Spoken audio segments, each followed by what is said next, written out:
ganyan siya kaliit. Close up na natin. Ayan.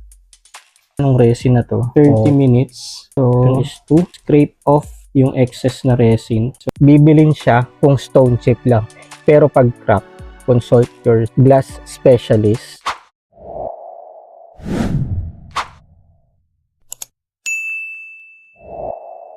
What is up guys? This is your Tito again. Meron tayong DIY for today. That is by mahina lang. Aayusin natin yung stone chip kasi hindi alam na tinamaan yung windshield natin. So, ngayon, na-order ko na yon sa ating kaibigan na Orange app and that is what we are going to use today. So, ilalagay ko rin yan dyan sa description, dyan sa baba para malaman natin kung gumagana. Ma-avoid nyo rin kung hindi ba siya gumagana para hindi kayo maka-order. Ako na-testing para sa inyo. So, na-prepare ko na yung gagamitin natin. Andito na siya. So, kailangan natin ng una, alcohol. Ito yung na-order natin. Check natin yung isa-isa.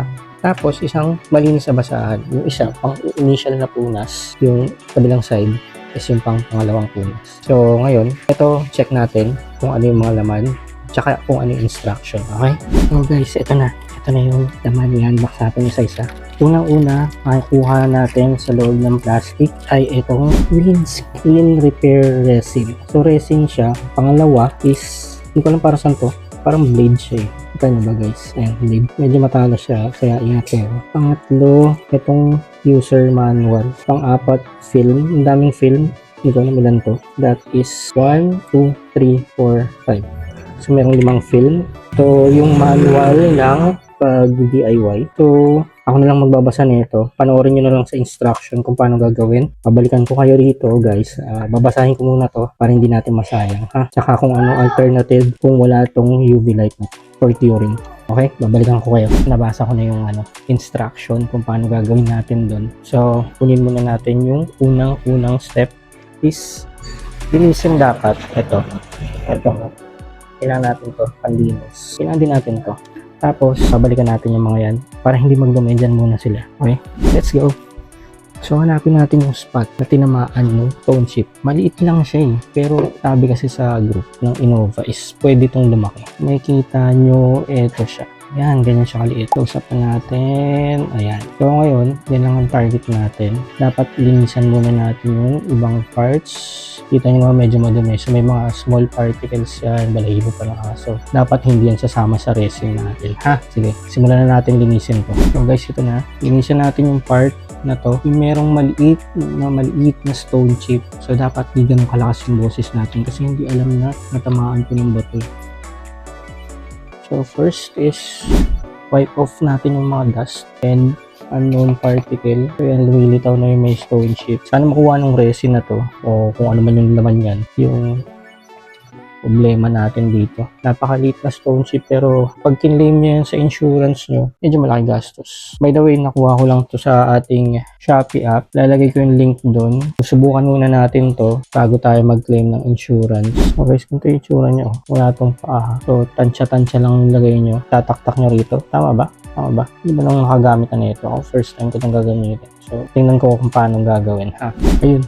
Meron pala siyang paa dito. Babalik rin natin yan. Yung itataktak huwag yung itataktak ay paa. So yun ang ipapahid natin Tanggalin ko lang yung paa at babalik rin ko siya para may hawakan. Ingat kayo kasi baka matapon pag tanggal nyo.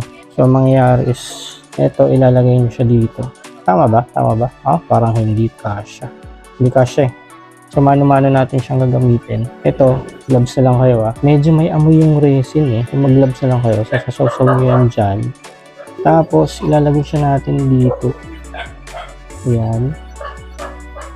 Ilagay natin siya dyan sa may stone chip.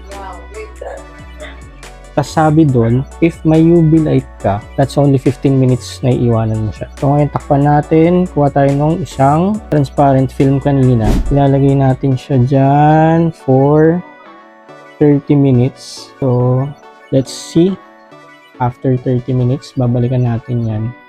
If kulang pa, lalagyan natin ulit, lilinisin, tas dadagdagan natin yung resin. Balikan kayo after 30 minutes. 30 minutes na, so tatanggalin natin to. Pipil off natin tong plastic. Okay, so ayan, may mga resin. So may kita nyo may residue dyan. So tatanggalin natin yan. Tapos i-check natin kung na-fix ba nitong DIY windshield crack repair from our orange app. Lalagay ko din yan ulit sa description box. Ngayon meron kasama tong blade. Ingat kayo ha. Sabi sa instruction is to scrape off yung excess na resin. So malalaman natin yan. Medyo napadami yata ilagay ko. So, sana nabawasan yung crack na nakikita natin or visibility ng crack sa windshield natin. Actually, hindi naman siya crack eh. Annoying lang siya tingnan kasi may maliit na stone chip. Ayan guys. So, pag hinawakan mo siya, hindi mo na siya makahawakan eh. Pero visible pa rin yung stone chip. Pero okay na yan kasi maliit lang naman. Imbis na lumaki yan, okay na yan. Pero kung may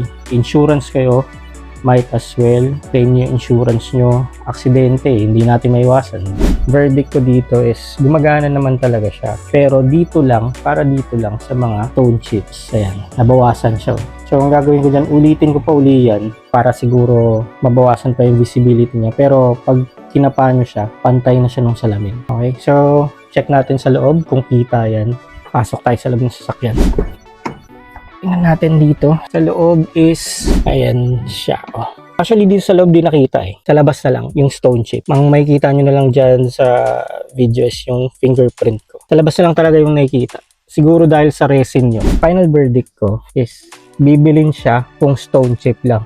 Pero pag crack, consult your glass specialist. Check nyo kay Aguila. Okay yan kay Aguila. Aguila, baka naman sa susunod na video eh, alam mo na kung mabasagan mo tayo sa lamin. Aguila Glass. Tapos, if insured pa kayo, talk to your agent, explain nyo ano yung nangyari, capture nyo yung picture. Mabilis lang naman yan, lalo ng mga insurance companies ngayon. Kaya worth it kumuha ng insurance guys. Okay, so ngayon, tapusin ko na yung video rito. Again, DIY to.